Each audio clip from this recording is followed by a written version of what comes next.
اگر اللہ نے آپ میں کوئی اچھی بات رکھی ہے، کسی نیکی کی توفیق دی ہے، تو اس کا بھی استحضار کرنا چاہیے۔ استحضار کا مطلب اس کے بارے میں ہمیں سوچنا چاہیے، اس کی ہم قدر کریں، اس پہ اللہ کا شکر ادا کریں۔ یہ نہ دیکھیں سب روزے رکھنے تو ہم نے رکھ لیا تو کیا ہو گیا، بھائی سب کا نہیں پتا، ہم تو نالائق ہیں یار، سب تو بہت نیک ہیں، وہ تو رکھ سکتے ہیں، ہم جیسے نالائق کو اللہ نے توفیق، میرا جو اللہ سے معاملہ ہے مجھے کیا پتا آپ کا کیا معاملہ ہے، میں تو اپنا معاملہ دیکھوں گا۔ تو ہمارے نبی اپنے آپ کو موٹیویٹ کیسے کرتے تھے؟ ذهب الظما، پیاس چلی گئی، وابتلت العروق، رگیں تر ہو گئیں، وثبت الاجر انشاء اللہ، اور اللہ نے چاہا تو اجر ہمارے اعمال میں لکھ دیا گیا، اجر لکھ دیا گیا ہے۔ تو اس سے انسان کو اگلے دن دوبارہ روزہ رکھنے کا حوصلہ ملتا ہے۔ اور گناہ میں الٹا، تھوڑی دیر کی لذت، یہاں سے بات شروع ہوئی تھی کہ جوانی میں بھی یہ لذتیں اگر آپ نے کنٹرول نہیں کیا نا تو بڑھاپے میں یہ لذتیں بڑھیں گی، مگر گناہ کرنے کی طاقت کیا ہو جائے گی؟ ختم۔ تو حسرت، افسوس، ٹینشن والی زندگی۔ تو اس لیے جوانی میں اپنے آپ کو نیکی کا عادی بنا لو، اس سے بڑھاپا بڑا خاندانی گزرے گا، اللہ اللہ کی بڑھاپے میں توفیق ملے گی۔ جوانی میں تسبیح کی عادت ڈال لو، سمجھتے ہو؟ نہیں آ رہی سمجھ میں؟ جوانی میں کیا عادت ڈال لو؟ تسبیح کی۔ نبی صلی اللہ علیہ وسلم نے فرمایا، صحیح بخاری کی آخری حدیث، کلمتان خفیفتان علی اللسان ثقیلتان فی المیزان حبیبتان الی الرحمن سبحان اللہ وبحمدہ سبحان اللہ العظیم۔ دو کلمات زبان پہ بہت ہلکے، ترازو میں بہت بھاری، اور رحمان کو بہت محبوب۔ ایک سبحان اللہ وبحمدہ، دوسرا سبحان اللہ العظیم۔ یہ آپ نے اگر جوانی میں اپنے آپ کو ذکر کا عادی بنا دیا، بڑھاپا بڑا اچھا گزرے گا۔ ہماری مسجد میں ایک بزرگ ہیں، پابندی سے تراویح پڑھتے ہیں، آج فجر میں پتا چلا کہ روزانہ 20 پارے تلاوت کا معمول ہے۔ میرا خیال ہے 70 سال عمر تو ہوگی، 70 سال میں روزانہ کتنے پارے پڑھ رہے ہیں؟ 20۔ کیا یہ عادت انہوں نے بڑھاپے میں ڈالی ہے؟ بڑھاپے میں اتنی ہمت نہیں ہوتی، یہ عادت کب سے پڑی ہوئی ہوتی ہے؟ جوانی میں روز 20 نہیں پڑھتے ہوں گے، 2 پڑھتے ہوں گے، 3 پڑھتے ہوں گے، لیکن جیسے جیسے عمر بڑھ رہی ہے وہ تعداد کم ہونے کے بجائے بولو وہ شوق بڑھتا چلا جا رہا ہے۔ این ممکن ہے کچھ دنوں کے بعد یا کچھ چند سالوں کے بعد صحت اجازت نہ دے، این ممکن ہے، لیکن شوق تلاوت کا کم ہونے کے بجائے بڑھے گا، اور اللہ اجر کس پہ لکھے گا؟ شوق پہ۔ حدیث میں آتا ہے کسی کا کوئی معمول تھا، صحت خراب ہونے کی وجہ سے معمول چھوٹ گیا تو اللہ اس کے اعمال میں وہ نیکی لکھتے رہتے ہیں۔ جیسے کسی نے ہمیشہ رمضان میں روزے رکھے اور بڑھاپا آ گیا، شوگر، بیماریوں کی وجہ سے روزہ نہیں رکھ پا رہا، تو اب یہ تھوڑی کہ اللہ اس کا اجر ضائع کریں گے، اللہ کہیں گے تو نے ہمیشہ رکھے ہیں، اب مجبور ہے تو میں تیرے اعمال میں روزے لکھتا چلا جاؤں گا۔ تو آج آپ نے اپنے آپ کو میرے بھائی اللہ کا تھوڑا تھوڑا اللہ کا ذکر کی عادت ڈالو۔ میں نہیں کہہ رہا آپ سے زیادہ نہیں ہوتا تو وحشت نہ تھوڑا کر لو، آج تھوڑا کرو گے کل اس تھوڑے میں ایسی لذت ہوگی کہ اللہ اس مقدار کو بڑھا دے گا۔ حدیث میں آتا ہے سبحان اللہ والحمد للہ ولا الہ الا اللہ واللہ اکبر، یہ کلمات احب الی اللہ مما طلعت الشمس، او کما قال صلی اللہ علیہ وسلم۔ سورج جن چیزوں پہ طلوع ہوتا ہے، ظاہر ہے سورج تو پوری دنیا پہ طلوع ہوتا ہے، ان تمام چیزوں میں اللہ کو سب سے زیادہ محبوب یہ کلمات ہے۔ اور دیکھو اس میں اللہ کا کوئی فائدہ نہیں ہے، اللہ کی آپ حمد و ثنا کریں، اللہ کا کوئی فائدہ نہیں ہے۔ اللہ یہ چاہتے ہیں میرے بندے اپنی زبان سے میرا نام لیا کریں، اللہ کو اس بات کی خوشی ہوتی ہے۔ ہمارے حضرت ایک شعر پڑھا کرتے تھے، یہ جو اہل اللہ ہوتے ہیں نا ان کو ذکر کی بڑی عادت پڑ جاتی ہے، بار بار اللہ کا نام لیتے لیتے نا، شروع میں تو انسان کو عادت نہیں ہوتی، جب نام لیتا ہے بار بار ذکر، تو پھر اس کا ٹائم اللہ کے ذکر کے بغیر پاس نہیں ہوتا، پھر اس کو ایک کمی محسوس ہوتی ہے۔ کسی کو چائے کی عادت پڑ جائے، چرس کی عادت پڑ جائے، سگریٹ کی عادت پڑ جائے، نہیں ملے تو تڑپتا ہے نا۔ تو جس کو ذکر کی عادت پڑتی ہے نا، اس کو جب ذکر کا ٹائم نہ ملے تو اس کا دل پریشان ہوتا، اس کو اللہ کے نام میں ایک چسکا آنے لگتا ہے۔ لیکن یہ پہلے دن نہیں ہوگا، عادت ڈالنی پڑے گی۔ تو روز آنا اس کا معمول بنا لے، 100 دفعہ صبح 100 دفعہ شام تسبیح کا معمول بنا لے۔ اس سے کیا ہوگا؟ ابھی شاید دل نہ لگے آپ کا، لیکن جیسے جیسے عمر بڑھے گی اللہ کے نام کا چسکا لگنا شروع ہو جائے، بڑھاپا بہت اچھا گزرے گا، اللہ کو یاد کر کے گزرے گا۔ کھوپڑی شریف میں بات آ رہی ہے کہ نہیں آ رہی؟ اور اگر ہر وقت دنیا کے تذکرے کرتے رہنا، ہر وقت ویڈیو گیم لے کے بیٹھے ہوئے پب جی کھیل رہے ہیں، سانپ والا اب تو سانپ والا ختم ہو گیا، اب آ رہا ہے سانپ والا، نوکیا میں آتا تھا سانپ لمبا ہوتا جا رہا ہے، اس کو پتہ نہیں فضول ٹائم ویسٹ کر رہے ہو۔ ہم پریشان ہوتے ہیں یار، ہمارے پاس کاموں کو نمٹانے کا ٹائم نہیں ملتا، ہم تو چاہ رہے کاش یہ دن 24 گھنٹے کے بجائے 48 گھنٹے کا ہو جائے، اور لوگ کیا کر رہے ہیں کہ وہ باقاعدہ ارادہ کر کے ضائع کر رہے ہیں ٹائم۔ ہمارے تو کام نہیں نمٹتے، جب ہم رات کو سونے کے لیے لیٹتے ہیں تو کہتے ہیں یار آج کا دن بھی گزر گیا اور کام ویسے کے ویسے ہی، اور ادھر باقاعدہ ارادہ کر کے جو ہے نا ٹائم ضائع کیا جا رہا ہے کہ چلو ٹائم ویسٹ کرتے ہیں۔ ایسی چیز میں ٹائم گزر جائے نا جو ذہنی تفریح کا ذریعہ بنے تو بھی ٹھیک ہے، گپ شپ لگا لو دوستوں کے ساتھ بیٹھ کر، یہ کیا ہے یار دماغ کو خام خا کا تھکا رہے ہو بیٹھ کے۔ تو اگر پب جی کھیلنے کی عادت ڈال لی تو جاؤ گوروں کا بڑھاپا دیکھو، اولڈ ہاؤس میں بڑھاپے میں سنوکر کھیلتے ہیں، کیرم بورڈ کھیلتے ہیں، لڈو کا نہیں مجھے پتا، یہ چیزیں کھیل رہے ہوتے ہیں بڑھاپے میں، اور ہمارا بوڑھا بڑھاپے میں ایک ایک دن میں 20 پارے ختم کر رہا ہے۔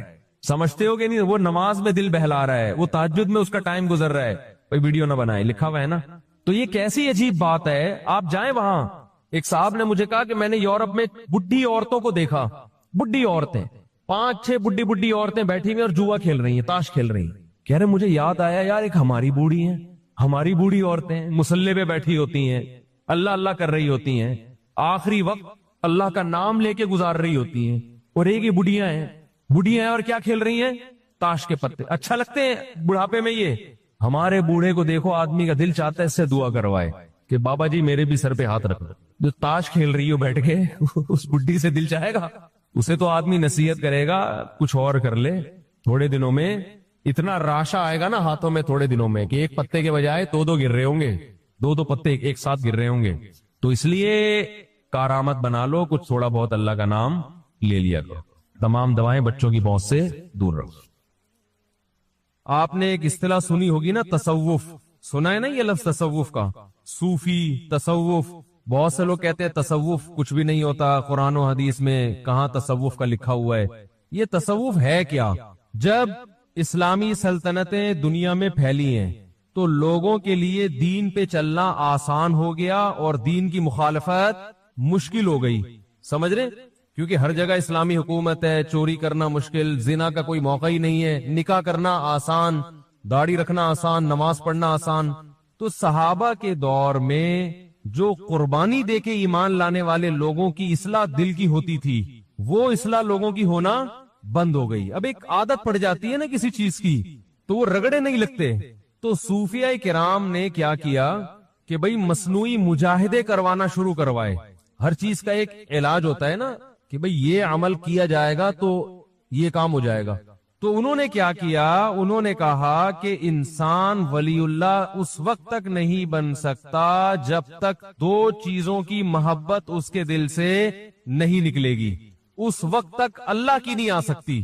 وہ ہے حب مال اور حب جاہ، یہ 2 یاد کر لیں۔ حب مال کا مطلب روکھڑے سے محبت، روکھڑا سمجھتے ہیں؟ پیسے سے محبت، اور دوسری چیز ہے جاہ، عزت اور شہرت کی لالچ، بڑا بننے کا شوق۔ بڑا سے مراد ہر محفل میں میری ٹانگ اونچی رہے۔ گناہ تو پہلے سبھی چھوڑا کرتے تھے، سبھی بچتے تھے، لیکن یہ جو دل ہے نا، دل یہ خراب ہونا شروع ہو گیا تھا۔ بہت سے لوگ بظاہر بڑے نیک ہوتے ہیں، لیکن آپ جب پیسوں کے معاملات کرو تو پتہ لگتا ہے کہ اس کے دل میں دولت کی محبت کے پورے گٹر ابل رہے ہیں۔ یہ کہے گا کہ میری کھال چلی جائے مگر میرا پیسہ نہ جائے۔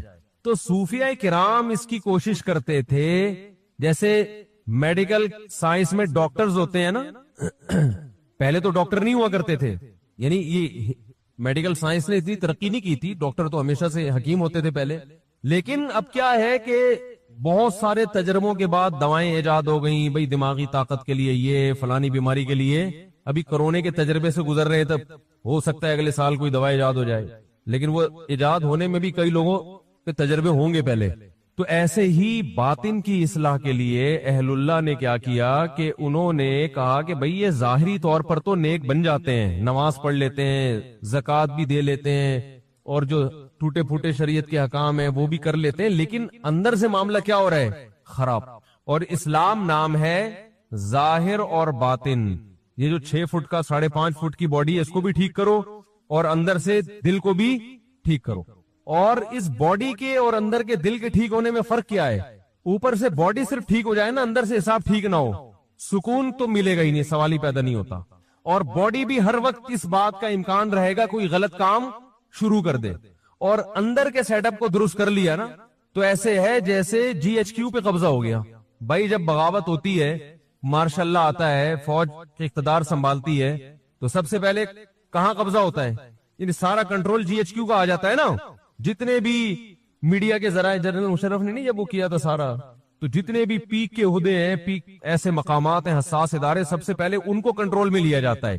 تو اسی طرح میرے بھائی یہ جو ہمارا سینے کے اندر دھڑکتا ہوا دل ہے، نبی صلی اللہ علیہ وسلم نے ارشاد فرمایا، الا ان فی کل جسد مضغہ اذا صلحت صلح الجسد كله واذا فسدت فسد الجسد كله الا وهي القلب۔ فرمایا خبردار سنو، ہر شخص کے سینے میں ایک چھوٹا سا گوشت کا ٹکڑا ہے، چھوٹا سا ٹکڑا ہے، لیکن وہ ایسا قیمتی ہے کہ جب وہ صحیح ہو جائے تو پوری باڈی صحیح ہو جاتی ہے، جب وہ خراب ہو جائے تو پورا جسم خراب۔ دیکھو یہ مادی اعتبار سے بھی ہے، روحانی اعتبار سے بھی، ظاہری اعتبار سے بھی۔ اگر آپ کی صحت خراب ہونا جب شروع ہوتی ہے تو سب سے پہلے کہاں سے پتہ چلتا ہے؟ دل سب سے پہلے بوڑھا ہوتا ہے، اس کے بعد آہستہ آہستہ باقی ساری چیزیں خراب ہوتی ہیں۔ کہتے ہیں نا دل گھبرا جاتا ہے جلدی، دل صحیح نبض چیک کی تو وہ 100 تک بھاگ ہی جا رہا ہے، نبض دھڑک رہی ہوتی ہے لوگوں کی۔ میں حیران ہوتا ہوں، کسی کی 92، جوان لوگوں کی، کوئی 90 پہ آیا ہوا ہے، کوئی 92 پہ آیا ہوا ہے، کوئی 80-85 پہ آیا ہوا ہے۔ جوان آدمی کی جو نبض ہے نا وہ 72 سے جتنا اوپر ہوگی تو اس کا مطلب دل کی سیٹنگ کیا ہے؟ میں یہ نہیں کہہ رہا بیمار ہے، لیکن سیٹنگ معیاری نہیں، 72 بہت، اور جتنا کم ہوگی اس کا مطلب کیا ہے؟ دل کیا ہے؟ بول لو نا کیا جا رہا ہے؟ خاندانی۔ بھائی آپ اپنی نا نبض تمیز سے کسی وقت بیٹھ کے چیک کرنا کتنی دھڑک رہی ہے، تو 72 سے اگر کم ہے تو اس کا مطلب ایک تو بیماری کی وجہ سے کم ہو جائے، بلڈ پریشر لو، وہ نہیں، نارمل کنڈیشن میں۔ میں بھی ایک ایتھلیٹ سے ملا ہوں، اس کی نبض کے 55 ہے، 55۔ اس کا مطلب پتہ ہے کیا ہوتا ہے؟ اس کا مطلب یہ ہوتا ہے کہ آپ کے دل کو بلڈ کو سرکولیٹ کرنے کے لیے ورکنگ کم کرنا پڑ رہی ہے، تھوڑی سی ورکنگ میں کام 72 والا ہو رہا ہے۔ ارے جس کا دل 55 دفعہ دھڑک رہا ہے بلڈ پریشر لو ہونے کی وجہ سے نہیں، ویسے ہی، تو اس کا مطلب ہے وہ 55 دفعہ دھڑک کے وہ کام کر رہا ہے جو ایک نارمل آدمی کا اس کام کو کرنے کے لیے 72 دفعہ دھڑکنا پڑتا ہے۔ نہیں آ رہی بات میرا خیال ہے؟ تو اس کا مطلب صحت مند کس کا ہے؟ 55 والے کا، 72 والے کا؟ 55 والے کا۔ سمجھتے ہو کہ نہیں سمجھتے ہو؟ تو 55 تو خیر بہت ہی کوئی دنیا میں چند ایک لوگوں کا ہی ہوگا، لیکن 65 70 ہٹو بچوں ہے۔ اچھا یہ بات آئی گئی ہے تو یہ ہوتا کیسے ہے؟ اس کو سیٹنگ پہ لائیں گے کیسے؟ یہ آتا ہے جاگنگ سے اور ایکسرسائز سے۔ دل کو دھڑکائیں، خوب ورزش کریں، اسٹیمنا بڑھائیں اپنا، تو یہ انشاءاللہ آہستہ آہستہ کس پہ آ جائے گا؟ سیٹنگ پہ۔ خیر ابھی ہم کوئی اس جسمانی دل کی بات کے لیے یہاں بیٹھے نہیں ہیں، وہ تو آپ کو ڈاکٹر حضرات بتائیں گے۔ اور افسوس کی بات اکثر ڈاکٹروں کا 90 دفعہ دھڑک رہا ہے۔ ڈاکٹر صحت کے نسخے بتاتے تو ہیں مگر خود عمل نہیں کرتے۔ بتا رہے ہوں گے سگریٹ پینا صحت کے لیے نقصان دہ، اور آپ جاؤ گے تو سگریٹ پی رہے ہوں گے وہ۔ تو اس لیے ڈاکٹروں کی باتوں پہ عمل کیا کرو، ان کی زندگی کو فالو مت کرو۔ سمجھ رہے ہو؟ باتیں اچھی کرتے ہیں۔ تو یہ جو روحانی دل ہے یہ بھی کیا ہوتا ہے؟ بیمار ہوتا ہے۔ نبی صلی اللہ علیہ وسلم نے فرمایا جب یہ بیمار ہوتا ہے تو پوری باڈی کیا ہو جاتی ہے؟ خراب۔ انسان کو سکون نہیں ملتا، انسان کے جسم سے نکلنے والے اعمال اچھے نہیں ہوتے، ہم پھر اس ظاہر پہ محنت کر رہے ہوتے ہیں۔ میں نے وہ بیان کیا تھا نا کہ اپنا مکان کوئی ضرورت نہیں ہے، انسان کی بنیادی ضرورت نہیں ہے۔ اتنے دلائل سے سمجھایا، نیچے کچھ لوگوں کے کمنٹ سے اس مولوی کی باتوں میں مت آؤ، اپنا مکان تو اپنا ہی ہوتا ہے۔ تو وہ دلائل ان کی سمجھ میں کیوں نہیں آ رہے؟ اس لیے کہ دل میں یہ تصور بٹھانے کے لیے تیار ہی نہیں ہے کہ یہ مسافر خانہ ہے۔ وہ ظاہری چمک دھمک کو دیکھ رہے ہیں، وہ W11 کی چمک پٹیوں کو دیکھ رہے ہیں، وہ یہ دیکھ ہی نہ ہے کہ بھائی تیرا اسٹیشن آگے لانڈی میں اترنا ہے نے. ایک تو WR لانڈی جاتی نہیں ہے, پھر بھی پتہ نہیں میں کیوں پہنچا کے آتا ہوں اس کو لانڈی ہمیشہ. وہ یہ نہیں دیکھ رہے ہوتے. تو یہ بھائی دل میں پہلے یہ تصور بٹھاؤ گے تو پھر ہماری باتیں اور علماء کی باتیں سمجھ میں آئیں گی. نہیں بٹھاؤ گے تو وہ بحث کے آگے بین بجانا, بولتے رہو, لوگ بولیں گے بیوقوف ہے, پتہ نہیں کیسی باتیں کر رہا ہے. تو نبی صلی اللہ علیہ وسلم نے ارشاد فرمایا, میرا گلا ذرا بیٹھا ہوا ہے, بولنے میں مشکل ہو رہی ہے, بیٹھا ہوا ایک دفعہ طبیعت سے جو نا کھنکھارنا پڑے گا. تو نبی صلی اللہ علیہ وسلم نے ارشاد فرمایا کہ یہ جو سینے میں دل ہے جب یہ صحیح ہوتا ہے تو پورا جسم صحیح. اب اصل بات یہ کہ صحیح ہونے کی ڈیفینیشن کیا ہے؟ ارے جو جسمانی دل جب صحیح ہوگا تو ڈاکٹر کہے گا صحیح کا مطلب ہے کہ اتنی دفعہ دھڑکتا ہو, کیا خیال ہے, کولیسٹرول نہ ہو, بلاکیج نہ ہو, وغیرہ وغیرہ. اس کو ڈاکٹر کہتے ہیں کہ یہ کیا ہے, صحیح دل ہے. تو روحانی دل کے صحیح ہونے کا مطلب کیا ہے؟ اس کی بھی تو کوئی ڈیفینیشن ہوگی نا, کہ آپ کا جو روحانی دل ہے وہ کیا ہے, صحیح. اور عجیب بات بتاؤں, روحانی دل جب صحیح ہوتا ہے نا تو جسمانی اگر تھوڑا بہت خراب ہو تو بھی سیٹنگ پہ آ جاتا ہے. وہ روحانی کے صحیح ہونے سے جسمانی پہ بہت اچھا اثر پڑتا ہے. وہ پھر تھوڑے بہت انڈے پراٹھے الٹی سیدھی چیزیں کھائیں گے نا صبح صبح, وہ روحانی دل اگر صحیح ہوگا تو وہ اس کی سیٹنگ بھی کافی حد تک صحیح کر لیتا ہے. کچھ بد پرہیزی بہت زیادہ ہوگی تو پھر روحانی آ کے کہتا ہے بھائی معاف کر دے, ٹھیک ہے نا, اتنا میں افورڈ نہیں کر سکتا. تو اللہ تعالی نے جو روحانی دل کو صحت مند رکھنے کا حکم دیا, تو روحانی دل کی صحت یہ ہے جو میں بتا رہا تھا صوفیہ کرام کہ ہاں روحانی دل کی صحت یہ ہے کہ دل کو دو محبتوں سے پاک کر لو. دو محبتیں دل سے کیا کر دو, کک آؤٹ, کہ تمہارے لیے ہمارے دل میں جگہ نہیں ہے. یہ دو چیزیں نکال لو تو ہٹو بچوں کام ہو جائے گا. اور لوگ اسی کے لیے تیار نہیں ہیں. سب کچھ کر لیں گے, یہ دو کام کرنے کے لیے تیار نہیں. ایک ہے مال کی محبت, جس کو تصوف کی اصطلاح میں حب مال کہتے ہیں. حب کا معنی عربی میں محبت, اور دوسرا جاہ, وجاہت کہتے ہیں نا, وجاہت تو نہیں کہہ سکتے اس کو, جاہ کہتے ہیں عزت. عزت کی لالچ. لالچ کا مطلب میں کیا بن جاؤں, بڑا, میری عزت ہو. مال کی محبت اور کیا, جاہ کی محبت.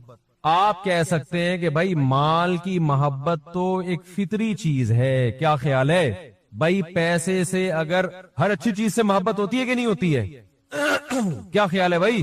تو یہ کیسی بات ہے, پیسے سے گولا گنڈا بھی آ رہا ہے, گٹکا بھی اسی سے آ رہا ہے, پان بھی اسی سے آ رہا ہے, گھر بھی اسی سے مل رہا ہے, گاڑی بھی اسی سے آ رہی ہے, اور بیوی اگر خوش ہے تو وہ بھی کس سے, آپ کے پیسے ختم ہو جائیں. آپ دیکھو بچے بھی ابو کو ابو کیوں کہتے ہیں, اس لیے نہیں کہتے کہ شناختی کارڈ میں یہ میری والدہ کے شوہر کے طور پہ لکھے ہوئے ہیں, نا, بلکہ اس لیے کہ یہ جب پیسے مانگو تو کیا کرتے ہیں, پیسے دیتے ہیں. ابو کی ڈیفینیشن یہی ہے آج کل. وہ نادرا بادرا کے آپ کاغذات لا کے بچوں کو دکھا دو, دیکھو بیٹا میں تمہارا ابا ہوں, بالکل اس پہ میرے پاس گواہ بھی ہے کہ شادی ہوئی تھی, اور یہ سب دیکھو. بچہ مانے گا, احترام شروع کرے گا. بچہ کہے گا ابا پیسے ہیں, پیسے دے رہے ہو, اگر دے رہے ہو یہ ڈاکومنٹ دکھانے کی مجھے ضرورت نہیں ہے. تو پیسے سے جب اتنے کام ہوتے ہیں, پیسے سے جب اتنے سارے کام ہوتے ہیں, تو بھائی اس سے محبت تو ایک نیچرل چیز ہے نا. تو یہ کیوں اسلام کہتا ہے کہ پیسے کی محبت دل سے نکالو. ہائے ہائے کیسے سمجھائیں, سوال سمجھ میں آ رہا ہے بھائی؟ یہ ہمارا بھانجا ہے نا, چشمہ پہنا ہوا ہے آپ نے, اگر یہ چشمہ آپ کا گم جائے کتنی ٹینشن میں آؤ گے کہ نہیں آؤ گے؟ ہر وقت فکر کے چشمہ کہاں ہے, اور وہ چشمہ تلاش کرنا بھی ممکن نہیں ہے, کیونکہ چشمے کے بغیر چشمہ تلاش کیسے کرے گا آدمی بھائی؟ وہ چشمہ تو نظر ہی نہیں آئے گا نا. تو یہ چشمہ کیا فری میں ملا تھا؟ یہ کس سے آیا ہے؟ پیسوں سے آیا. تو سارے کام, روٹی پیسوں سے خریدی جاتی ہے, تو سارے کام جب پیسے سے ہو رہے ہیں, پھر یہ کہنا کہ پیسے کی محبت دل سے نکالو, یہ سمجھ میں آنے والی بات نہیں. اس کا کوئی مطلب ہوگا نا, یا تو اسلام نے ایسی بات کر دی ہے جو بالکل غلط ہے. دوسری چیز ہے حب جاہ, بڑا بننے کا شوق, اس کی محبت دل سے نکالو. بھائی کیوں نکالیں؟ بڑا بننے کا شوق نہ ہوتا تو آرمی میں لوگ کمیشن آفیسر جاتے ہیں بھائی ہر آدمی کہتا ہے یار عام فوجی بھرتی ہو جاؤ, بچے کو کمیشن آفیسر بھیجنے کی ضرورت نہیں ہے. وہی وہ اس لیے تو بھیجتے ہیں کہ تاکہ کیا بنے, بڑا بنے.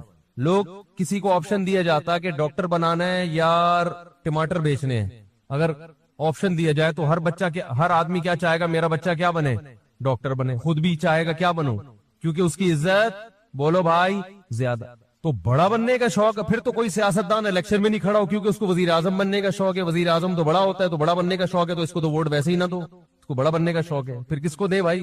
جو کھڑے نہیں ہو رہے الیکشن میں ان کو دیں گے. تو ان کو دیں کیسے جب وہ الیکشن میں کھڑے ہی نہیں ہو رہے؟ کیا خیال ہے بھائی؟ تو اس کا مطلب ہے بھائی یہ جو اسلام نے کہا ہے کہ دل سے مال کی محبت بھی نکالو اور جاہ کی بھی, اس کا کوئی مطلب ہے جو سمجھانا پڑے گا, سمجھنا پڑے گا. تو وہ کیا ہے وہ ہم بتاتے ہیں آپ کو. اس کو قرآن اور سنت ہی نے مختلف طریقوں سے ڈیفائن کیا ہے. پیسے کی محبت, دیکھو اسلام کہتا ہے وَكَذَلِكَ جَعَلْنَاكُمْ أُمَّةً وَسَطًا, ہم نے تم کو معتدل امت بنایا ہے. تو ہر چیز میں اعتدال اچھا ہے. تو اسلام جب کہتا ہے کہ پیسے کی محبت دل سے نکالو, کیا مطلب؟ وہ محبت جو اعتدال سے, بولو بھائی, زیادہ ہو. جاہ کی محبت دل سے نکالو, وہ محبت جو اعتدال سے زیادہ. آج مجھے کسی نے بتایا کہ میری جو 4 شادیوں والی معذرت کے ساتھ کتاب ہے, بہت سے لوگ اس سے اقتباسات لے لے کے نا اپنے نام سے شائع کر رہے ہیں. یہ کیا بڑا بننے کا شوق یا شہرت کا شوق ہے یا نہیں ہے؟ کہ جس کی تحریر ہے آپ نے وہاں سے اٹھائی, 2-4 لفظ آگے پیچھے کر کے کس سے شائع کیا. تو یہ بڑا بننے کی محبت نہیں ہے بلکہ بڑا بننے کی ہوس ہے. سمجھ رہے ہو؟ یہ جتنے کاپی رائٹس دوسرے کی کتاب اٹھائی اپنے نام سے, خیر مجھے جس نے بتایا میں نے کہا کر دے یار, اپنے نام سے کر دو بھلے, اس سے فائدہ یہ ہوگا, بات تو پھیلے گی نا. ارے بات تو پھیلے گی, بھلے ہمارے نام سے نہیں آپ کے نام سے پھیل جائے. مقصد تو یہ ہے کہ پھیل جائے بات. تو ہمیں تو اللہ کا شکر ہے, اس پہ کوئی تکلیف نہیں ہے, بات پھیلے. لیکن لوگ ایسا کر رہے ہوتے ہیں, اس کی کتاب اٹھا دی, اپنے نام سے شائع کر دی. کام کسی اور نے کیا, آپ چاہتے ہو کہ کس کے کھاتے میں ڈالا جائے؟ میرے کھاتے میں.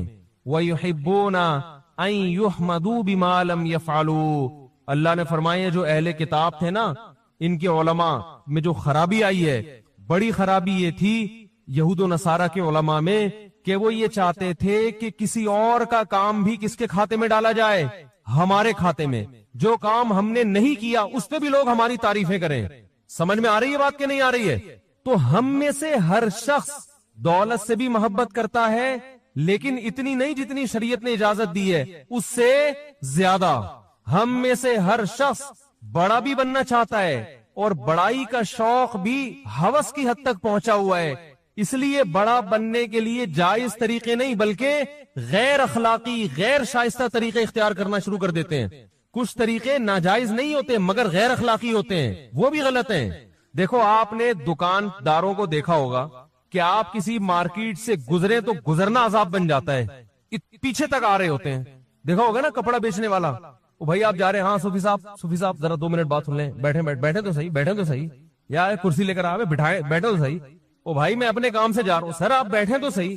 مقصد یہ کسی طرح گھسیٹ کے اس کمبخت کو بٹھاؤ, شاید کچھ کپڑا خرید لیں. تو یہ پیسے کی محبت نہیں ہے بلکہ کیا ہے؟ ہوس. او بھائی تمیز سے عزت کے ساتھ جتنا کما سکتے ہو کماؤ, پتلی گلی سے نکلو. میں اکثر ایک واقعہ بیان کرتا ہوں, میں نے بہت پہلے کئی دفعہ بیان کیا, بہت دن ہو گئے. میں جب یہاں امامت کے لیے نیا آیا, 2006 یا 7 کی بات ہے, تو یہاں ایک ریڑی والا تھا, سبزی بیچا کرتا تھا. آج کل نا لوگوں میں یہ چیز ختم ہو رہی ہے. میں اس سے اکثر سبزی لیا کرتا, اتنی بڑی داڑھی ماشاءاللہ, وہ بیچارہ افغانی نہیں ہوتے غریب سے بیچارے, وہ اس طرح کا افغانی تھا, وہ اتنی بڑی داڑھی اور وہ سبزی بیچ رہا ہے, کوئی اس کا پرسان حال نہیں, وہ ریڑی ہی اس کی کل کائنات. تو میں اس کے حالات جانتا تھا. ایک دن کیا ہوا, ایک خاتون جو اس کی پرانے کسٹمر کو تو لوگ دنیا چھوڑ دیتے ہیں, آج کل کسٹمر نہیں چھوڑتے, وہ پرانی کسٹمر سبزی لے کر آئی واپس کرنے کے لیے, اور کہنے لگی کہ آپ نے مجھے جھوٹ بول کر یہ سبزی بیچی ہے, جھوٹ بول کے. سمجھ میں آ رہی ہے بات؟ مثال کے طور پر آپ نے کہا تھا گلے ہوئے نہیں ہیں تو یہ گلے ہوئے ہیں, تو فلانا ڈمکانا, کچھ اس طرح کی بات تھی. اب ظاہر ہے پرانا واقعہ ہو گیا. اس نے کہا کہ باجی میں یہاں کئی سالوں سے سبزی بیچ رہا ہوں, غلط فہمی ہو سکتی ہے لیکن میں جھوٹ بولنے والا. اس نے کہا نہیں تم جھوٹے ہو. عزت دار آدمی کو جو ہے نا یہ تانا برداشت نہیں ہوتا, جو واقعی جھوٹ نہیں بولتا نا, جو جھوٹ بولتا ہے وہ تو کہتا ہے چل چلاتی رہے, بولتی رہے, سبزی مجھ سے ہی لینا. وہ کہہ رہے باجی غلط فہمی ہو گئی ہوگی, غلطی سے ڈل گیا ہوگا, یہ ایک کریلا خراب ڈل گیا مجھ سے غلطی سے, میں انسان ہوں, آپ کو میں دوسری سبزی دے دیتا ہوں. وہ کہہ رہی تھی ہاں مجھے دوسری سبزی دو, یہ والی واپس لے لو. سر میں واپس لے لیتا ہوں, آپ کو میں دوسری سبزی دے دیتا ہوں, تازہ سبزی. لیکن یہ غلطی سے مجھ سے ڈل گیا ہوگا, ویسے بھی آپ پرانی کسٹمر ہیں, میں آپ کے ساتھ دھوکا نہیں کر سکتا. لیکن وہ خاتون پتہ نہیں کہیں تیش میں کہہ رہی نہیں تم نے جھوٹ بولا ہے, تم یہ مانو. اس نے کہا سبزی یہاں رکھو, پتلی گلی سے نکلو. وہ کہنے لگی اچھا چلو لاؤ چھوڑو دے دو. اس نے کہا نہیں اب نہیں ملے گی, جاؤ. اب وہ بھائی اس خاتون نے ایڑی چوٹی کا زور لگا لیا. اس بندے نے کہا کہ اب قیامت تک نہیں ملے گی, ایسی کی تیسی سالے. نہیں آ رہی بات. ممکن ہے جو وہاں کھڑے ہوئے اس کو دیکھ رہے ہوں وہ کہیں یار یہ بد اخلاق ہے. میں نے کہا یہ بد اخلاق نہیں ہے, اس کے اخلاق کو سلوٹ کرنے کا دل کر رہا ہے, خاندانی ہے نا. وہ بھائی تمہیں 10 دفعہ بتا دیا ہم جھوٹے نہیں ہیں, پھر بھی ایک ہی تانا جھوٹ جھوٹ جھوٹ. اس نے کہا دفعہ ہو یہاں سے, ایسی کی تیسی. میں نے کہا یار آپ کی پرانی کسٹمر ہے, کہ جاؤ کسٹمر کی ایسی کی تیسی. پہلے عزت ہو اس کے بعد کیا ہو. بھائی اسلام میں عزت پہلے ہے, پیسہ بعد میں. کہہ رہے یہ تانا ہم کو آج تک کسی نے نہیں دیا کہ ہم جھوٹ بولتے ہیں. کہہ رہے جھوٹ بولنا ہوتا ہم ریڈی لگا رہے ہوتے ہیں یہاں پہ, حرام کمانا ہوتا. مجھے اس کا ایسا ایٹیٹیوڈ اتنا خاندانی لگانا, میں نے کہا یار یہ بندہ بظاہر بد اخلاق ہے مگر اخلاق کے اعلیٰ معیار پر پہنچا ہوا ہے. اس لیے کہ بھائی کما رہے ہیں, چاہے ٹماٹر بیچ رہے ہیں, مگر عزت کے ساتھ. ایک دفعہ ہو جاتا ہے, اس خاتون نے کہا جھوٹ بول رہا ہے, 2 دفعہ 3 دفعہ 4 دفعہ آدمی کو تیش دلا دیا. اس نے کہا نہیں. اب دیکھو جو غیر خاندانی آدمی ہوتا ہے نا, جس کے دل میں ٹماٹر کی لالچ, وہ پیسوں کی لالچ ہوتی, میرے پیسے ملے, وہ کچھ بھی کر دیتی نا, پھر بھی انٹی کو منانے گھر چلا جاتا. انٹی کو منانے چلا جاتا. گھر دیکھیں سبزی مجھ سے ہی لیا کریں, بھلے آپ مجھے جھوٹا بولیں, کچھ بھی چور بولیں, کچھ بھی بولیں, لیکن انٹی کدو کس سے خرید رہے ہیں آپ نے, کیونکہ کدو کے پیسے میری جیب میں آنے چاہیے. ہمارے ہاں کسٹمر کو نا گھر تک لے کے گھر پہنچ رہے ہیں اس کے. بھائی تم نے دکان کھول لی, بیٹھ گئے, سب کو پتا ہے کپڑے کی دکان ہے, وہاں بھی ملتا ہے تو تمہارے پاس بھی ملتا ہے, بیٹھ جاؤ آرام سے یار. وہ پورا پیچھے تک جا رہا ہے, گلی کے کنارے تک جائے گا. اس کا مطلب تم پیسوں کی محبت نہیں ہے بلکہ ہوس ہے تمہارے اندر. بھائی دیکھو ملتان دوبارہ آتے ہیں ہم لوگ, وہ جو ملتان پہ بندہ اتارا تھا نا ہم نے, اب وہ بندہ انشاءاللہ ہر مثال میں ہمارے ساتھ رہے گا. محبت ہو گئی آپ کو اس ملتان, آپ پشاور جا رہے تھے, وہ کہاں جا رہا تھا, ملتان. ٹھیک ہے, انسان کو محبت ہوتی ہے, ہونی بھی چاہیے کہ انسان آپ کے سامنے بیٹھا ہوا ہے, ہم سفر ہے آپ کا, اور ہیلو ہائے گپ شپ. اب آپ کو اتنی محبت ہے کہ آپ ملتان اس کو گھر چھوڑنے جا رہے ہیں. آپ بولے میں اگلی ٹرین سے پشاور چلا جاؤں گا, پہلے میں آپ کو کیا کروں, گھر چھوڑ کے آ جاؤں. اور آپ چلے گئے. تو وہ ملتان والے کے ابا نکلے باہر, کہنے لگے یہ کون ہے, کہ یہ کراچی سے ایک دوست میرے سوار ہوئے تھے, جا تو یہ پشاور رہے ہیں, لیکن ان کو مجھ سے اتنی محبت ہوئی ہے کہ یہ باقاعدہ ٹرین میں اتر کے ملتان تک, میرے گھر تک اب مجھے پہنچانے آئے ہیں اور اب چلے جائیں گے. کہے گا یہ محبت نہیں ہے, اس کا دماغ کیا ہو گیا ہے, یہ باولا ہے, یہ پاگل ہو گیا ہے, یہ تو مجھے کچھ اور ہی کہانی لگ رہی ہے. اس طرح کی باتیں کرے گا نا. بھائی یہ کہانی مجھے بیٹا, یہ بندہ ایب نارمل ہے, تو ان کا ماموں لگتا ہے, تو ان کا چاچا لگتا ہے, تو کیا ہے جو اتنی محبت دے رہا ہے. بھائی ٹھیک ہے, سفر ہے, ملتان پہ اترے, پتلی گلی سے نکلے آگے. تو یہ ملتان پہ جو اتر رہا ہے اس کے بارے میں تو یہ سمجھ میں آتی ہے. تو محبت تو اس کے علاوہ بھی 10 چیزوں سے ہوتی ہے نا بھائی, پیسے سے بھی ہوتی ہے, عزت سے بھی انسان کو محبت ہوتی ہے. تو اس کی بھی کوئی لمٹ ہوگی کہ نہیں ہوگی, یا وہ اس کی حدود ہی نہیں ہے. ہر چیز سے محبت کی کچھ حدود ہیں جو عقل بھی بتاتی ہے اور مذہب بھی بتاتا ہے.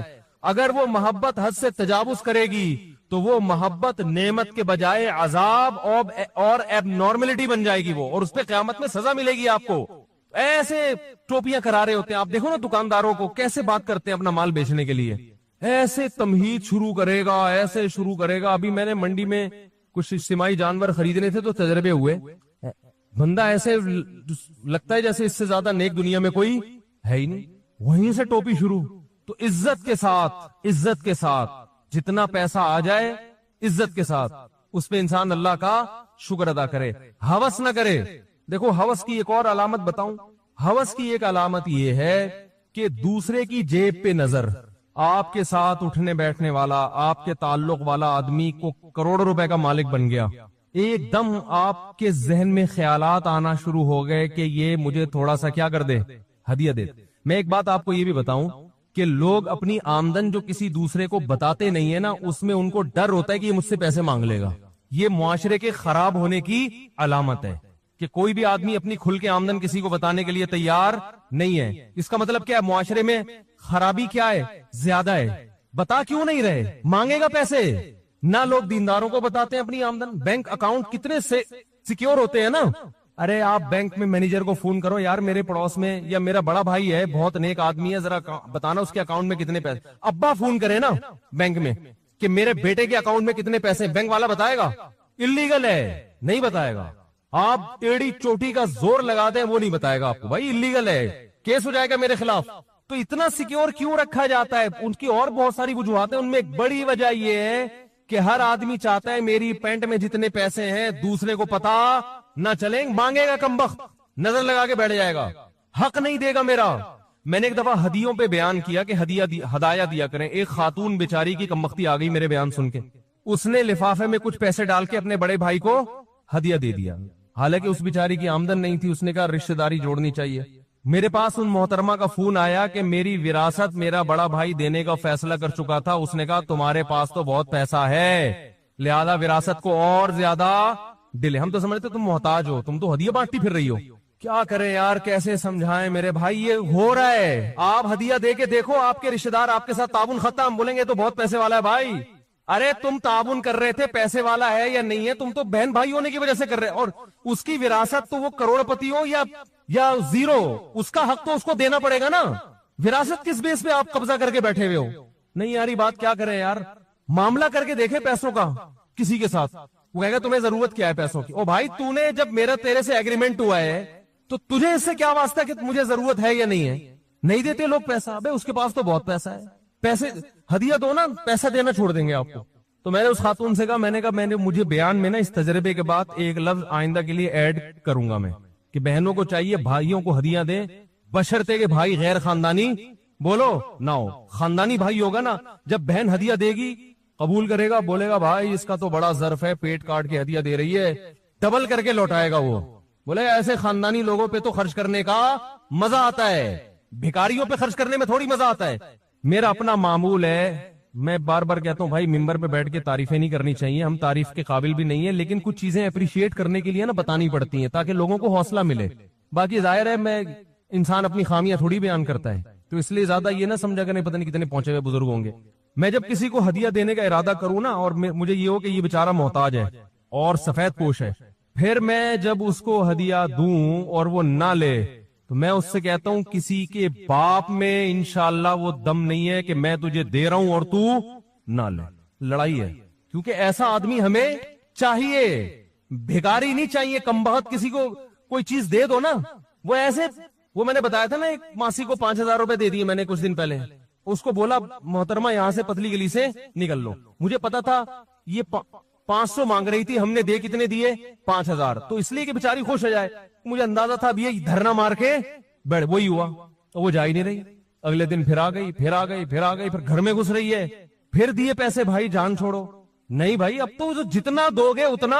میں نے کہا نکلو، صحیح ہے نا، سختی کرنی پڑتی ہے. پھر یا تو اس کے گھر جاؤ کہ دیکھو کہ واقعی محتاج ہے یا نہیں، تو پھر ماہانہ باندھ دے آدمی. بھکاریوں کو دینے سے مطلب تو یہ ہوتا ہے کہ اب آپ اس کے بھکاری پن میں اور زیادہ اضافہ کر رہے ہیں. تو اسلام آپ کو اس کی ترغیب تھوڑی دے رہے کہ لوگوں کو بھکاری بناؤ، اسلام تو کہہ رہا ہے لوگوں کو کارآمد بناؤ. تو عزت دار لوگ تلاش کیا کرے اور گن پوائنٹ پہ ان کو دیا کرے. یہ نہیں ہوتا کہ ایک دفعہ انہوں نے کہہ دیا نہیں ایسے تو اچھا چلو میں تو ویسے ہی پوچھ رہا تھا، فوراً لوگ پتہ کیا سوچتے چلو ہمیں نیت کا ثواب تو مل گیا. دیا کرو، بولو تیرے باپ کو بھی لینا پڑے گا ایسی کی تیسی. پہلے سوچو کہ دینا کس کو ہے. تلاش کرو سفید پوش لوگوں کو جو کسی سے مانگتے نہیں ہیں، عزت کے ساتھ زندگی گزار رہے ہیں، پھر عزت کے ساتھ ان کو دو. اب اگر وہ کہہ رہے ہیں نہیں بھائی میرے گھر میں ضرورت نہیں ہے، یا بھائی آپ چھوڑو ضرورت ہے یا نہیں، تمہارے باپ کو بھی.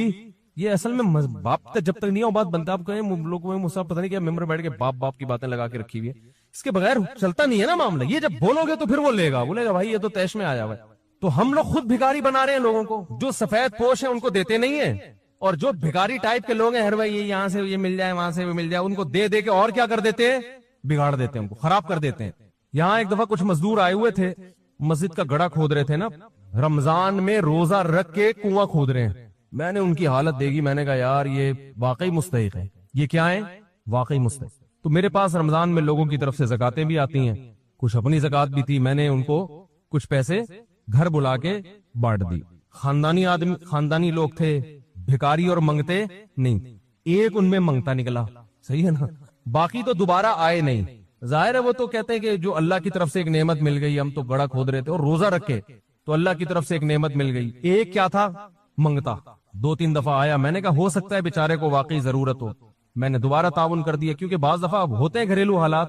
پھر میں نے اس کی انکوائری کی, پتا چلا یہ کمبخت کام دے گا نہیں کرتا, یہ گھنا بن کے ہر جگہ چلا جائے گا, کام نہیں کرتا. اس کا کام ہی یہی ہے کہ مزدوروں کے ساتھ بیٹھے گا, پھر جا کے آپ سے کیا مانگے گا؟ بھیک. شو یہ کرے گا میں بھی مزدور ہوں. تو مجھے اس وقت اندازہ ہوا کہ کام کرنے والا آدمی مانگتا نہیں ہے, اس کو اللہ کی طرف سے مل جاتا ہے, اور جو منگتے ہوتے ہیں وہ کام نہیں کرتے. تو اب جو ان مزدوروں کو ہم نے پیسے دیے ان کو بھی خوشی ہوئی ہوگی نا, یہ خوشی اعتدال کی ہے. اور یہ جو منگتا ہے کمبخت, اس کی خوشی حد سے بڑی ہوئی ہے, تبھی یہ بار بار آ رہا ہے. اس میں پیسے کی لالچ ہے, ان میں دولت کی لالچ نہیں ہے. اتنی محبت ہے جتنی ہونی چاہیے, یہ ضروری ہے, زیادہ نہیں ہے, ہوس نہیں ہے.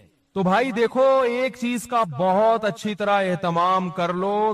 اچھا, پیسے سے محبت کی یہ بھی علامت ہے کہ آپ کے بنیادی خرچے پورے ہو رہے ہیں اور آپ کی نظر دوسرے کی جیب پر ہے. بنیادی خرچے آپ کے اگر پورے ہو, روٹی مل رہی ہے 2 وقت کی, سر چھپانے کے لیے چھت ہے. اب اگر آپ کی نظر ہے کہ اس کے پاس تاکہ میری یہ حاجت پوری, یہ حاجت پوری, یہ دولت کی ہوس ہے. یہاں بھی میں اپنا ایک واقعہ بیان کر دیتا ہوں. میرے پاس ایک صاحب آئے, چند لاکھ روپے تھے ان کے پاس. یہ واقعہ بھی 10-12 سال پرانا ہے.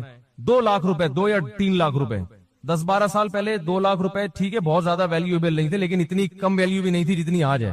تو وہ جی 2007 یا 8 کی بات ہے, وہ میرے پاس پیسے لے کر آئے 2 لاکھ روپے, اور کہنے لگے کہ یہ میرے پاس پیسے ہیں, فی الحال مجھے کوئی اس کا استعمال سمجھ میں نہیں آ رہا, تو میں نے کہا آپ کو قرض دے دوں تاکہ آپ استعمال کر لو, جب مجھے ضرورت ہوگی تو مانگ لوں گا, مجھے دے دینا. میں نے کہا بھائی اللہ کا شکر ہے ہمارے سارے خرچے پورے ہو رہے ہیں. یا تو مجھے کوئی کھانے کو روٹی نہ مل رہی ہوتی, سر چھپانے کے لیے چھت بولو بھائی نہ ہوتی. میں نے کہا اللہ کا شکر ہے صبح پراٹھے بھی کھا رہے ہیں, انڈے بھی کھا رہے ہیں, دوپہر کا کھانا بھی ہو جاتا ہے, اس کے بعد 1 گھنٹہ قیلولہ ہوتا ہے. قیلولے کے بعد جب اٹھتے ہیں نیند سے, کڑک سی خاندانی قسم کی کیا پیتے ہیں, چائے پیتے ہیں, جو کہ نہیں پینی چاہیے, لیکن بہرحال تھوڑا بہت سٹا کیا ہوتا ہے اسلام میں. میں نے ایک ڈاکٹر آئے تھے نفسیاتی بہت بڑے, تو میں نے ان سے کہا حضرت یہ چائے اتنی خطرناک چیز ہے, اس کے خلاف بیان آپ لوگ ڈاکٹر لوگوں کو چاہیے احتجاج کریں. انہوں نے کہا یار مفتی صاحب وہ چائے ان کے لیے میں نے منگوائی نا. میں نے کہا آپ لوگ چھڑوائیں لوگوں سے. میں نے کہا ہم تو چھوڑ گئے, پھر آپ لوگ کو دیکھ کے پینا شروع. انہوں نے کہا یار لوگ گٹکا کھا رہے ہیں, چرس پی رہے ہیں ٹھیک, وہ پتہ نہیں کیا کیا کھا رہے ہیں, تو ہم نے ایک چائے پی لی تو کیا ہو گیا. انہوں نے کہا نقصان دہ ہے لیکن چرس ہیروئن تو نہیں پی رہے نا. تو وہ کہنے لگے مفتی صاحب ایسی بات کرو جو معاشرے میں چلنا بھی تو ہے نا, اتنا زیادہ نیک بنانے کی ضرورت نہیں. تو خیر نہیں پینی چاہیے, بہرحال اچھی چیز نہیں ہے. تو خیر میں نے کہا بھائی صبح جب دوپہر سو کے اٹھتے ہیں تو کڑک سی ایک چائے پیتے ہیں, دماغ یہ کاکڑ دنہ ہو جاتا ہے. کاکڑ دنہ نیو کراچی والوں سے پوچھیں کاکڑ دنہ ہوتا کیا ہے, تو کاکڑ دنہ ہو جاتا ہے, یعنی بہت ہی طبیعت کیا ہو جاتی ہے فریش. پھر آدمی اپنے کام کاج کرے, پھر جناب جو ہے نا رات کا کھانا بھی ہے, پھر بچے بھی آرام سے سو رہے ہیں. تو میں نے کہا میں کیوں آپ سے قرضہ لوں بھائی, واپس کون کرے گا اس کو, خرچ ہو گئے. اور میں نے کہا دیکھو یہ حماقت میرے ساتھ کی ہے, کسی اور سچے مسلمان کے ساتھ جھوٹی موٹی کا مسلمان ہو چلے گا, سچا مسلمان ہو میں نے کہا اس کے ساتھ یہ دوبارہ حماقت نہیں کرنا. نہیں سمجھ میں آیا ان کے. انہوں نے ایک اور دوست سے کہہ دیا یار فالتو پڑے ہوئے 6 مہینے تک مجھے ضرورت نہیں ہے, تمہیں ضرورت ہے. ضرورت آج کل دوسرے کے پیسوں سے ہر آدمی کو ہے کہ نہیں ہے, ہر آدمی کو 1 کروڑ روپے بھی آپ کی جیب میں نا, تو مجھے اس کی شدید ترین ضرورت ہے, اگر مجھے دے دو آپ. کیا خیال ہے, بہت سخت ضرورت ہے. تو ایک بندے سے پوچھا, اس نے کہا یار مجھے تو بہت شدید ضرورت ہے, مجھے تو بزنس میں لگانا ہے, میں آپ کو 6 مہینے بعد دوبارہ میں دے دوں گا انشاءاللہ. وہ دے دیے. میں نے کہا یہ 6 مہینے میں اگر دے دینا تو میرا نام بدل دینا. جو دوسروں کی جیبوں پہ نظر رکھتا ہے نا وہ کبھی ٹائم پہ واپس نہیں. اگر اتنا نیک ہوتا تو لیتا ہی نہیں ہے, اتنا نیک ہو. اب یہ نہیں کہ کوئی ضرورت مند ہو پیسے مانگ رہا ہو تو نہ دیں اس کو, ایسا نہیں ہے. ضرورتوں میں لوگوں کی مدد کرنا اچھی بات ہے. اپنے لیے اصول بتا رہا ہوں, دوسروں کے لیے تو ظرف کیا رکھنا چاہیے, بڑا. دوسروں کے لیے تو بڑا ظرف رکھیں. اپنے لیے بات کر رہا ہوں, اپنے لیے بولو بھائی مجھے دوسروں کے پیسوں سے ضرورت نہیں ہے, جتنی اپنی جیب میں بہت ہے. انہوں نے دے دیے, وہ نہیں نکلے. اب وہ لڑائیاں ہو رہی ہیں, ابے تو دے, وہ کہہ رہا ہے کل پرسوں ترسوں. میں نے کہا یہ دے دے تو اس سے بڑا بے وقوف دنیا میں کوئی بھی نہیں ہے. عدالت نہیں نکلوا سکتی. ایک صاحب کے 1.5 کروڑ روپے کوئی لے کے بھاگ گیا. میں نے کہا عدالت میں جاؤ. کہہ رہے عدالت صاف صاف بولے کہ دیے کیوں تھے. یہ عدالت بول رہی ہوتی ہے کہ دیے کیوں تھے. تو یہ بھی ایک ہوس ہے کہ آپ کی جیب میں جتنا ہے اس پہ قناعت نہیں. ہاں کاروبار کے لیے کسی سے پیسے لینا وہ ایک الگ بات ہے. تو میں نے ان سے کہا کہ بھائی 2 لاکھ روپے اگر کاروبار کے لیے دیتے ہو جو کہ ہو اس میں نے کہا کوئی کاروبار 2 لاکھ میں ہوتا ہے نہیں. تو میں نے کہا 2 کے اگر آپ 20 لاکھ دے دو نا تو میں کوئی بزنس کو پلاٹ خریدوں گا, مہنگا ہو جائے گا تو آدھا آپ کا آدھا میرا, اور اگر رقم ڈوب گئی تو لکھ کے دو, کچھ بھی نہیں ملے گا. جو مزاربت کا اصول ہے اسٹیمپ پیپر پہ لکھواؤں گا کہ اگر یہ پلاٹ ڈوب گیا, چائنا کٹنگ میں آ گیا, کچھ بھی ہو گیا تو نہیں دوں گا, یہ ٹینشن نہیں ہم پالتے, پروفٹ ہوا تو آدھا آدھا. تو اس کے لیے وہ ایگری نہیں تھے. تو قرضہ کیوں لے بھائی بلا وجہ؟ القرض مقراض المحبہ. علماء کہتے ہیں قرض کو, قرض پتہ ہے کسے کہتے ہیں؟ کاٹنے کو. قرض کسے کہتے ہیں عربی میں؟ کاٹنے کو. مقراض قرض سے نکلا, عربی میں قینچی کو کہتے ہیں مقراض. تو قرض یہ نا محبت کی قینچی ہے. آپ کو کسی سے کتنی محبت ہو, آپ چاہتے ہیں دشمنی ہو جائے, اس کے سگے بھائی کو گولی مار دیں, اتنی دشمنی نہیں ہوگی. پیسے لے لیں اس سے, آپ قرضہ لے لیں, پھر دیکھو ایسی دشمنیاں ہوتی ہیں, دیتے نہیں لوگ ٹائم پہ. تو یہ بھی مال کی ہوس ہے کہ دوسروں کی جیبوں پہ نظر. بھائی جب تک کوئی لا کے دے بھی رہے تو نہیں لوگوں نے کیوں لوں بھائی, میں میرے پاس اللہ کا دیا بہت کچھ ہے. اصل میں لوگ یہ سمجھتے ہیں بہت کچھ ہے ہی نہیں. لوگ کہتے ہیں یار بچوں کے اسکول کی فیسیں نہیں جا رہی, اور آپ کہہ رہے ہو کہ اللہ کا دیا بہت کچھ ہے بھائی. غریبوں والے اسکول میں بچے پڑھ رہے ہیں تو آپ کہتے ہو اللہ کا دیا بہت کچھ ہے. گوشت کھا نہیں سکتے, آپ کہتے ہو اللہ کا دیا بہت کچھ ہے. تو اصل میں بہت کچھ کی ڈیفینیشن میں ہی آپ نے بہت کچھ نہیں ہے کیا. یہ دیکھو انسان کی جو خوراک ہے نا وہ بہت محدود ہے, اللہ ہمیں اس سے کئی گنا زیادہ دیتے ہیں. آپ نے غریبوں کو دیکھا صرف روٹی کھا رہے ہوتے ہیں, کوئی بیماری ہوتی ہے ان کو, فٹ فاٹ صحت مند. یہ جو ارطغرل ڈرامہ لوگ دیکھ رہے ہیں نا سارا دن گھوڑے پہ, یہ وہ اس زمانے میں کوئی ملٹی وٹامن کیپسول تھے ہے بھائی؟ کوئی یہ تھا کہ صبح 2 بوائل انڈے, جو میں تو ڈرامہ نہیں دیکھتا لیکن جو دیکھ رہے ہیں میں ان سے پوچھتا ہوں کہ کیا اس کی خوراک کیا ارطغرل کی, کیا کھا رہا ہے صبح؟ متوازن ناشتہ. ہم نے سائنس کی کتاب میں 7ویں کلاس میں پڑھا تھا کہ مناسب ناشتہ کیا ہے, متوازن ناشتہ, وہ سائنس کا مضمون تھا. اس میں لکھا 2 ٹوسٹ, 1 پنیر اور اتنا مکھن اور اتنے انڈے, یہ ایک بیلنس کیا ہے, ناشتہ ہے. ہم نے آگے اپنی والدہ کو بتایا امی ہم نے اسکول میں پڑھا ہے یہ کیا ہے, بیلنس, اس میں اتنا پنیر ہونا چاہیے, اتنا مکھن. امی نے کہا پراٹھا رکھا ہوا ہے, کھانا ہے کھا, ورنہ پتلی گلی سے نکل. غریب لوگ, ہم غریب نہیں تھے الحمدللہ, لیکن ہماری والدہ ہمیں چھوئی موئی نہیں بنایا انہوں نے, جو پکا ہے کھائے گا, تجھے کھانا پڑے گا. میری والدہ ایسے گرم چمٹا دکھا, پراٹھے کھا کے جوان ہوئے الحمدللہ. یہ 4 شادیوں کا جذبہ ایسے تھوڑی پیدا ہو گیا. اگر مجھے بتاؤ وہ توست کھاتے رہتے بیٹھ کے. جب انسان کو بے عزتی محسوس ہوتی ہے اس کو عزت کمانے کا ایک دم جذبہ پیدا ہوتا ہے. یہ جذبہ کیا کرتا ہے, یار میں بڑا کام کر کے دکھاؤں گا, اور بعض دفعہ کر بھی لیتا ہے. ابا نے ایک تانا دیا تو کچھ نہیں کر سکتا, اس نے کہا ابا وہ کر کے دکھاؤں گا جو آپ کے دادا نے بھی نہیں کر کے دکھایا. دل پہ لے گیا نا ایک دم, اور پھر ایسے کارنامے سر انجام دیتے ہیں. مجھے یاد ہے کہ وہ ہمارے سامنے ایک واقعہ آیا. ایک لڑکا تھا, بہت کھاتا تھا, کھا کھا کے نا گول گپا بن گیا. اتنا کھاتا تھا منہ پہ اس کے کنٹرول ہی نہیں تھا. اب شوگر کا بھی خطرہ ہو گیا اس کو, نظر کا اتنا موٹا چشمہ لگ گیا, اور بہت سارے مسائل اس کے ساتھ. MBA کیا ہوا تھا اس نے, تو کسی کمپنی میں مینجمنٹ کی جاب مل گئی اس کو. ابا کو آ کے خوشی خوشی بتایا, ابو میں مینیجر بن گیا, اب اتنے لوگ میرے کنٹرول میں ہوں گے. ابا نے کہا کم بخت, اتنا سا منہ تیرے کنٹرول میں نہیں ہے تو اتنے لوگوں کو تو کہاں سے کنٹرول میں لے کر آئے گا. یہ بات ایک دم وہ کہاں لے گیا, دل پہ. یار ابا نے بڑی بات کہتی. بعض دفعہ نہیں نصیحتیں, لیکن کوئی موقع ہوتا ہے اس پہ نصیحت کلک کر جاتی ہے کہ یار ابا بات تو صحیح کر رہے ہیں, جو منہ پہ کنٹرول نہ کر سکے وہ کمپنی میں اتنے لوگوں پہ کنٹرول کیسے کرے گا. دل پہ لے گیا وہ. تو کیا ہوا, کھانا پینا چھوڑ دیا, بہت ڈائٹ, لو کارب ڈائٹ, اور پروٹین اور ورزش اور ایکسرسائز. جو ہم نے, جب کسی نے ہمیں واقعہ تو پوری ان کی وہ LED پہ تصویریں, سلیمان احمد صاحب اللہ ان کی برکت دے, انہوں نے پورا یہ پروجیکٹ ایک پریزنٹیشن تیار کی ہوئی تھی نا کہ یہ اس بندے کا واقعہ ہے, ہمیں موٹیویٹ کرنے کے لیے نا, کہ دیکھو جو ایک دفعہ دل پہ لے جائے نا تو وہ پھر کیا کر کے دکھاتے ہیں. تو وہ پھر دکھایا کہ کچھ دنوں میں ہینڈسم. اچھا چشمہ بھی اتر گیا, حالانکہ ڈاکٹر کہتے ہیں چشمہ ایک دفعہ لگے اترتا نہیں, لیکن اس کا واقعی چشمہ اتر گیا. شوگر, ڈاکٹر نے کہا 10 سال تک تم نے شوگر کو پیچھے دھکیل دیا ہے, 10 سال تک تو کم از کم شوگر کا کوئی چانس نہیں, ایک دم فٹ فاٹ. تو یہ کیا تھا, بے عزتی محسوس ہوئی نا, کم وقت منہ پہ کنٹرول ہے نہیں اور باتیں کیا کر رہا ہے, اتنے بندوں کو کنٹرول کروں گا.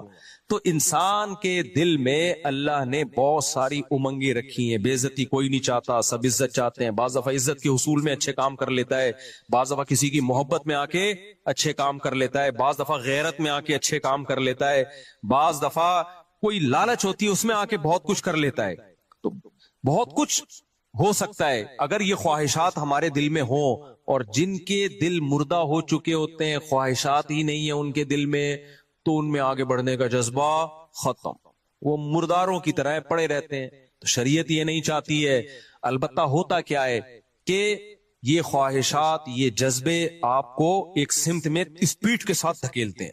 وہ سلیمان احمد ہی کی ایک مثال دے دوں. سلیمان احمد صاحب کی بڑی اچھی مثال دی انہوں نے کہ دو چڑیائیں جو ہے نا سفر کر رہی تھی. ایک اماں تھی اور ایک چڑیا کی بچی تھی. ماں بیٹی دونوں اکٹھے کیا کر رہے ہیں, ہوا میں اڑ رہے ہیں. ایک جٹ طیارہ اوپر سے گزر کے گیا بہت اسپیڈ کے ساتھ. طیارہ تو جٹ طیارہ تو آپ کو پتا ہے ایسا گیا زوم کرتا ہوا نا کہ یہ ہل گئی بیچاری, ان کے پرور بھی اکھڑ گئے. تو چھوٹی چڑیا نے اپنی والدہ سے پوچھا, امی ہم بھی ایک چڑیا ہیں اور یہ بھی ایک چڑیا ہے, اتنی بڑی چڑیا, تو اس میں اتنی اسپیڈ کیسے ہے؟ یعنی پر تو اس کے بھی ہمارے بھی پر ہیں, اسپیڈ میں زمین آسمان کا فرق ہے. ہم یوں جا رہے ہیں اور یہ زوں کر کے ایسا تباہی میں چاہتی بھی چلی گئی یہ چڑیا. تو ڈفرنس کیا ہے ہم دونوں میں اور اس بڑی چڑیا میں؟ تو اماں نے کہا دیکھو بیٹا, فرق یہ ہے ہماری دم میں آگ نہیں لگی ہوئی, اس کی دم میں آگ لگی ہوئی ہے. اس کی جو دم ہے نا اس میں پیچھے دیکھ, تم نے غور کیا بیٹا اس کی دم میں کیا تھی؟ آگ لگی. دم میں آگ. تو بعض دفعہ ہمیں موٹیویشن کی کوئی ایسی چیز کلک کر جاتی ہے کہ ہماری دم میں آگ لگ جاتی ہے, ایک دم انسان کی پروازوں پہ پروازیں. صحابہ کرام میں ایسے ہی تو تھا نا. احد میں کیا ہے, بہت سخت لڑائی ہو رہی ہے, تو ایک صحابی رسول اللہ صلی اللہ علیہ وسلم کے پاس آئے, عرض کیا یا رسول اللہ اگر میں لڑوں اور شہید ہو جاؤں, کیا, حدیث کا مفہوم بیان کر رہا ہوں اپنے الفاظ میں, کیا ضمانت ہے کہ میں جنت میں جاؤں گا؟ آپ نے فرمایا ہاں. صحابی کھجور کھا رہے تھے تو انہیں سوچا کہ یار جنت بلا رہی ہے, کھجور ختم کرنے کا زمانہ بہت طویل ہے, 8-10 کھجوریں رہ گئی ہوں گی نا. ابے بھائی یہ تو بہت ٹائم لگے گا, جنت سامنے کھڑی ہوئی ہے, کیا اتنا لمبا ٹائم؟ ایسی موٹیویشن ملی ہے نا نبی صلی اللہ علیہ وسلم کی باتوں کا, تو ان کو یقین تھا بھائی نبی نے میرے بارے میں کہہ دیا لڑکے شہید ہو گیا جنت, کھجوروں کا تھیلا پھینک دیا. نہیں بھائی اب جانا ہے, لڑنا ہے, لڑے اور اتنا لڑے کہ شہید ہو گئے. تو بعض دفعہ ایسی موٹیویشن انسان کو ملتی ہے, اس کی پروازیں جیٹ طیارے کی طرح تیز ہو جاتی ہیں. تو یہ سب امنگیں اور جذبے جبھی ہیں جب انسان میں خواہشات کا ایک تلاطم ہو, ایک سمندر ہو, موجیں ہوں. اگر یہ خواہشات ہی ختم ہو گئی تو ساری زندگی کی رونقیں انسان کی ختم. لیکن اب ہوتا کیا ہے, قرآن کیا کہتا ہے, اسلام نے کیا کیا ہے؟ اسلام نے کہا کہ گھوڑا ہم نے تمہیں دیا ہے اس پہ سوار ہونے کے لیے اور اس کی لگام اپنے ہاتھ میں رکھنے کے لیے, اور اس کو گھوڑے کو میسج تم دو گے اپنی عقل سے سوچ کے کہ کس سمت میں جانا ہے اور کس سمت میں نہیں جانا. نہیں آئی بات؟ اب آپ نے کیا کیا, گھوڑے پہ بیٹھے. اگلا پوچھ رہا ہے یار تم پیدل کیوں نہیں جا رہے؟ آپ نے کہا میں اس لیے پیدل نہیں جا رہا کہ گھوڑا گھنٹوں کا سفر منٹوں میں طے کرا دے گا, اس پہ جب بیٹھوں گا تو ایسے جیسے میری دم میں آگ لگ گئی. دم میں الگ سے مجھے آگ لگانے کی ضرورت نہیں. گھوڑے کی دم میں ویسے ہی آگ لگی ہوئی ہوتی ہے, ذرا سا وہ ایڑ لگاؤ نا تو ایک دم اسپیڈ مارتا ہے, تو مجھے اپنی دم میں آگ لگانے کی ضرورت اب نہیں ہے. اب آپ بیٹھ گئے, اب آپ سے اگلا پوچھ رہا ہے جانا کہاں ہے, آپ نے لگام کدھر کو موڑو گے؟ آپ کہو گے یار یہ میں نے ابھی تک اس بارے میں کوئی سوچا نہیں, جہاں گھوڑا کہے گا وہاں جاؤں گا میں. اب بتاؤ منزل پہ پہنچو گے یہ بیڑا غرق ہو جائے گا, گھوڑا آپ کو کھائی میں گرا سکتا ہے, وہ آپ کو آپ کی منزل سے دور لے جا سکتا ہے. آپ نے جانا تھا آگے کی طرف 1 گھنٹہ, گھوڑے کو گھاس پیچھے نظر آئی, مڑ گیا, پیچھے جا رہا ہے. سفر کے قریب کرنے کے بجائے یہی گھوڑا جو منزل کے قریب لے جانے کے لیے تھا آپ کو منزل سے الٹا دور کرنا شروع کر دے گا. یہی گھوڑا نعمت کے بجائے عذاب بن جائے گا. کیوں؟ آپ نے اس کی لگام کو کنٹرول نہیں کیا اور عقل سے فیصلہ نہیں کیا کہ کیا کام اس سے لینا ہے اور کیا کام اس سے نہیں لینا. سمجھ رہے ہو کہ نہیں سمجھ رہے؟ یہ عقل نہیں فیصلہ کر رہی ہے, یہ آپ نے گھوڑے پہ چھوڑ دیا ہے. تو خوب سمجھ لو, اللہ نے ہمیں خواہشات کا ایک سمندر دیا ہمارے دل میں. اللہ نے کہا عقل سے اس خواہشات کو کنٹرول, یہ خواہشات تمہیں موٹیویٹ کریں گی, یہ فیول کا کام دیں گی, یہ تمہیں بہت سارے کام کروائیں گی تم سے, تو عقل سے فیصلہ کرنا ہے کہ خواہشات کو کہاں لے کے جانا ہے اور کہاں لے کے نہیں جانا. ہم خواہشات کے گھوڑے پہ سوار ہو کے خواہشات سے پوچھ رہے ہوتے ہیں کہ بتا کیا کرنا ہے آج. تو خواہش کہتی ہے فلم دیکھنی ہے, فلم دیکھ رہے ہیں بیٹھ. ایک آدمی نے بتایا میں انٹرنیٹ پہ فوش فلمیں دیکھتا تھا, پوری رات گزر جاتی تھی, سارا دن سوتا رہتا, پھر پوری رات, کئی مہینے میں نے زندگی کا وہ بہترین حصہ جس میں میں کوئی زبان سیکھ سکتا تھا, کچھ پڑھ سکتا تھا, کوئی بزنس کر سکتا تھا, صحت بنا سکتا تھا, جم جا سکتا تھا, 20 کام میں نے انٹرنیٹ پر فوش فلموں کی بھیٹ چڑھا دی ہے. اور یہ کہ لبرل آدمی تھا, دیندار آدمی کی بات نہیں کر رہا میں, جس کا واقعہ میرے سامنے دیندار نہیں تھا, یہ لبرل سیکولر آدمی جو مذہب کو نہیں مانتا تھا.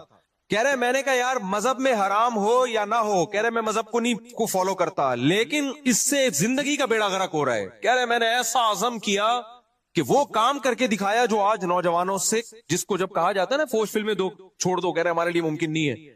کہہ رہے میں نے وہ ناممکن کو ممکن کر کے دکھایا. میں نے کہا ایسی کی تیسی اس کو میں اپنی زندگی سے ہمیشہ کے لیے نکالوں گا. وہ مذہبی آدمی نہیں ہے کہ اس کو آخرت کا خوف ہے, وہ کہہ رہے یار دنیا کا بیڑا غرق ہو گیا نا, جو زندگی کا بہترین حصہ 20 مفید کاموں میں لگا سکتا ہوں, پوری رات کمر بھی کبڑی ہو جاتی ہے, گردن ٹیڑھی ہو جاتی ہے, سارا دن اسی میں لگے رہتے ہیں, پھر دن میں بھی اسی کے خیالات. کہتے میں نے کہا یار میں اپنی صلاحیتوں کو کہاں ضائع کر رہا ہوں, میں کدھر میں اپنی صلاحیتوں کو لگا رہا ہوں. تو بعض لوگوں کو اللہ نے عقل دی ہوتی ہے, ان کو پتا ہوتا ہے کہ بھائی خواہشات, عقل بتائے گی کون سی خواہش پوری کرنے کی ہے اور کون سی پوری کرنے کی خواہش بولو نہیں ہے.